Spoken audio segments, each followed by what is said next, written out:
We're totally unchecked.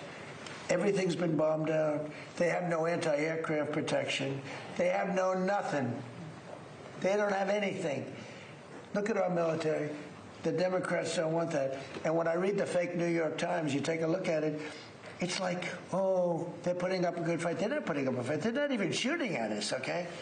We have planes are just ruling the sky. With us now, former U.S. Ambassador to the United Nations, former Trump National Security Advisor during Trump 1.0, Ambassador John Bolton. Welcome back to the program, sir. Thank you. As President Trump describes it, the U.S. military can do whatever it wants. Basically, we've achieved victory over the Iranian military. Is that good enough? Well, I don't think it is with the Strait of Hormuz closed. I think the evidence that this threat, longtime threat of closing the strait, closing the Gulf itself to maritime traffic, when you see the real effect of it, the dramatic impact on the global economy, this tells the Ayatollahs and the Revolutionary Guard in Tehran that they can do that anytime they want. And if Trump gets out before we have cleared the strait, it will be a significant strategic victory for Iran, and let's be clear, a defeat for the United States. Now, we've said all along the way that the Iranians win is simply by holding on. To that end, Pete Hegseth today was, I think, previewing the way the administration is going to start spinning this by saying there has been regime change because there are new people in charge. Take a listen. President Trump doesn't bluff, and he does not back down. You can ask Khomeini about that. The new Iranian regime should know that by now. This new regime, because regime change has occurred, should be wiser than the last. President Trump will make a deal he is willing, and the terms of the deal are known to them. If Iran is not willing, then the United States War Department will continue with even more intensity. So, do you buy that because it is new folks from the same regime that chanted death to America, some of the people that we're talking to evidently led those chants, is just new people enough?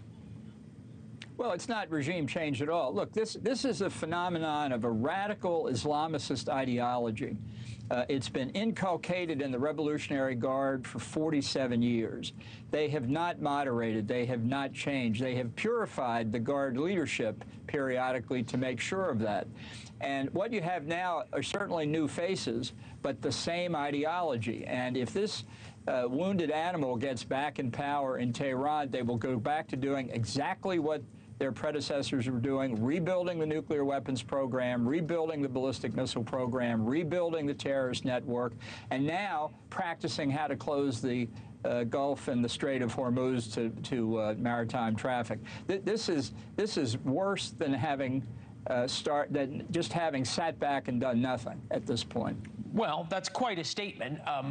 It is worse that they have been severely degraded, I guess you're saying, because they now know the power, if they're able to close the strait and have the United States back down. One thing that I don't think we are understanding is what's happening on the ground in Iran. It is a regime that exported terror, but practiced that same terror, perhaps even honed their skills internally in terms of the repression, the torture, the executions they practiced internally. Is the regime near falling? Well, I don't think we know enough to know. I do think Marco Rubio said yesterday that there were fractures at the top, that said that their own negotiators, we could not determine whether they spoke for anybody but themselves. And that's what you would expect to happen after 4 weeks of pounding on the Revolutionary Guard. I believe that if we were to continue, that the destabilizing effect of our attacks would continue to cause the regime to fragment at the top and then collapse on itself. Let me just say one thing about why, what this outcome means. The Russians, as we know, have been supplying intelligence to Iran about our positions, our bases, our ships, our personnel. I think that Russia and China now will invest far more heavily in Ukraine, Freudian slip, in Iran. The Russians have always wanted a strong position in the Middle East. They've lost Syria when the Assad regime fell. Now they have a country, potentially 92 million people, where they can use for their purposes all across the Middle East, and maybe even finally get that warm water port in the south of Iran that they've always wanted. Thank you for watching. Subscribe below and download our NewsNation app right now on your phone, and you will get fact-based, unbiased news for all Americans.